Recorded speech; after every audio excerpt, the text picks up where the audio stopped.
So today I really want to talk about the AFCON. I really, really want to talk about the AFCON and the disgrace the AFCON is actually bringing to itself. So we have, in one way or the other, we have actually talked about the AFCON. I remember, I think it was last year, I made a video, on my channel, This Stars on the Pitch. And in that particular video, I was so critical about, Carragher, what Carragher said about AFCON.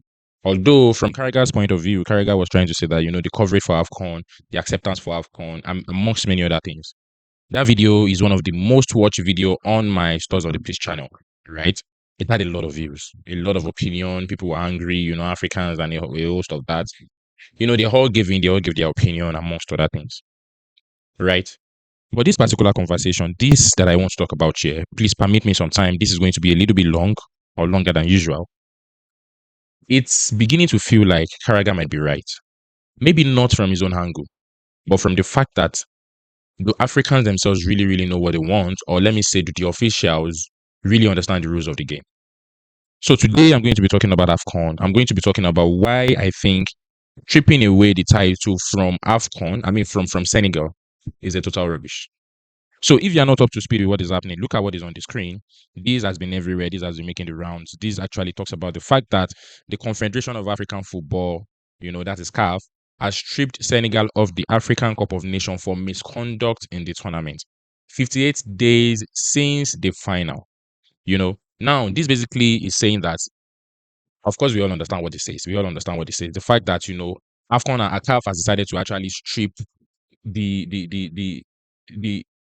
decorated winner of AFCON 2025, 2026.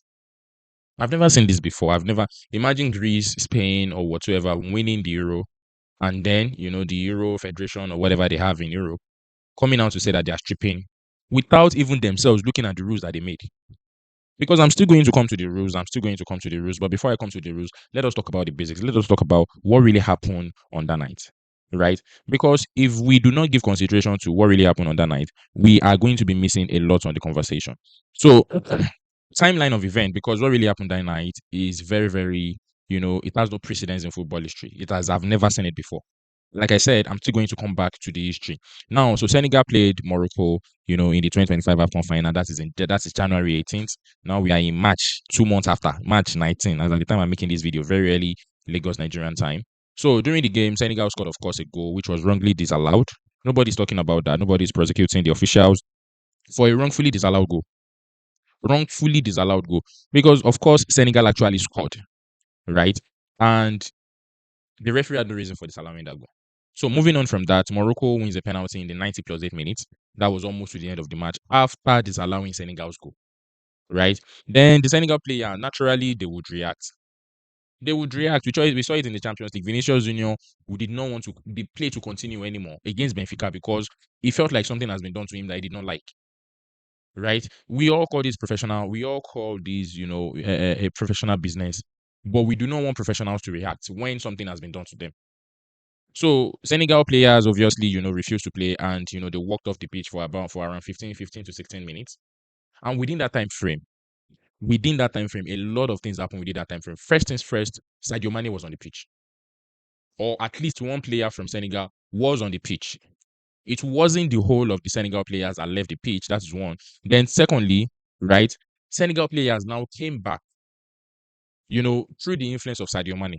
They came back onto the pitch. When they came back onto the pitch, and as at that time, remember that Morocco has already been awarded the penalty in the 90 plus 8 minutes, right? So they came back. When they came back, Morocco decided to still play that penalty. They went ahead. Brahim Diaz, playing for Real Madrid, stepped up and attempted a panenka in a final. He missed, and that is absolutely nobody's business. So now tell me, I want you to tell me, before we continue with this conversation, if it were to be that Brahim Diaz actually scored that penalty, right? So CAF would not have done anything. They would have actually just awarded, Morocco as the ideal winner of the competition, as the ideal winner of the 2025 AFCON, right? He has already taken the penalty. He missed the penalty. Please take note of these key words. Trying a panenka in a final, you missed the penalty. The game went on, for goodness sakes. It went on into the extra time as normal that we know in the rules and regulations of all of these things. I'm still coming to the rules that they set out themselves, though. but we need to actually understand, what is going on here. Then minutes later, Gueye, the Everton guy, scored the winning goal at 94th minute. Scored the winning goal at 94th minute. So when Senegal scored the winning goal, right? Obviously, that was supposed to be the end of the match. And in all of these things, remember something: the referee has agreed to move on with the match. Both officials from the Moroccan and as well as the Senegalese also agreed to keep playing. The Senegalese did not say that they are not going to play the match for the rest of, like, they are not saying they are going to cancel the match or anything like that. They still came back, even though that was their intention. They still came back to continue the match. The referee, who is the coordinator, who is the conductor in that match, decided that the match can go on. Still made sure that they played the penalty. Brahim Diaz missed the penalty. He asked them to play on. They went into extra time. Then all of a sudden, 2 months later, after 2 months, exactly 2 months today, right? Morocco has now been officially announced as the 2025 AFCON champion, with the final result overturned by CAF. Awarding a 3-0 deficit, 3-0, 3-0, 3 goals to Morocco. 0 to Senegal. This is absolute bullocks. That is rubbish. This is one of the reasons why our institutions in Africa is never respected. It will never be respected, right? So what happened to, if peradventure it was in a situation where the official, you know, that were in this game, because they were not the one that even they did not even cancel the game. They saw the game through, they completed the game, they awarded to the rightful, champion, Senegal. I made mention of it before that. What if Brahim Diaz has actually scored a penalty, right? Has actually scored a penalty. There are many scenarios to this. Brahim Diaz scored the penalty. Senegal could not able to equalize, so they would have said, Morocco is the rightful champion, right? So if Morocco is the rightful champion, what would have happened if Senegal went in to actually, say that they were not happy with what happened? That is one scenario. Second scenario: what if Brahim Diaz scored the penalty, and in that penalty, Senegal was even able to also equalize 1-1? They went into, penalties, and Senegal won. Would they still do this rubbish that they have done? Right? So there are many instances of all of these things. There are many, many, many instances of all of this. In fact, somebody was even making a scenario yesterday. I'm trying to remember that scenario in my head. I can't remember it right now.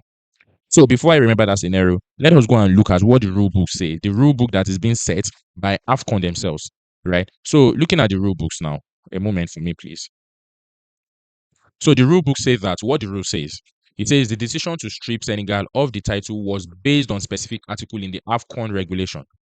Article 82 states that if a team refuses to play or leaves the ground before the regular end of the match without the authorization of the referee, it shall be considered the loser and shall be eliminated for good from the current competition. Listen to it again. Listen to it again. It's very important. English is very important. It says that if a team refuses to play or leaves the ground before the regular end of the match without the authorization of the referee,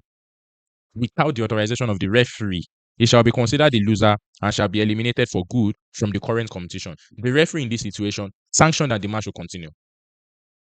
They stage a walkout, right?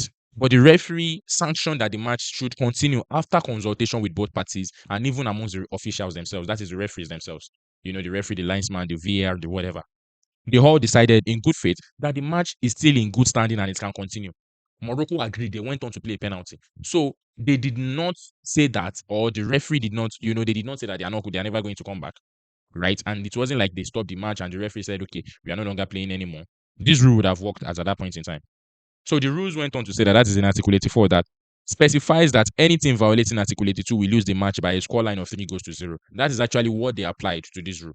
But the first one, is maybe they have to come out to explain what they are saying here. Maybe they have to come out to tell us what they are saying here. FIFA and IFAB stand says that FIFA President Gianni Infantino condemned the walkouts as unacceptable, emphasizing that team must respect officials and resolve dispute through proper channel. Under IFAB's law of the game, referees have the power to abandon the match if players refuses to play or leave without permission. Did the referee abandon the match? Did the referee abandon the match? This is FIFA and IFAB rule, right? The referee never abandoned the match. They came back to play this match. So why exactly are they re-awarding this to Morocco? This is blatant cheating. And also, Morocco, as at this point in time, nobody will even reckon that with them. It is even a stain on Morocco, because nobody is ever going to respect Morocco, for winning this title. It feels like they cheat their way through it. It honestly feels like they cheat their way through it. Morocco has celebrated this title. They have taken it to their nation. Everybody has the whole world has celebrated Morocco as I mean Senegal. The whole world has celebrated Senegal as the champion. They have taken it to their home.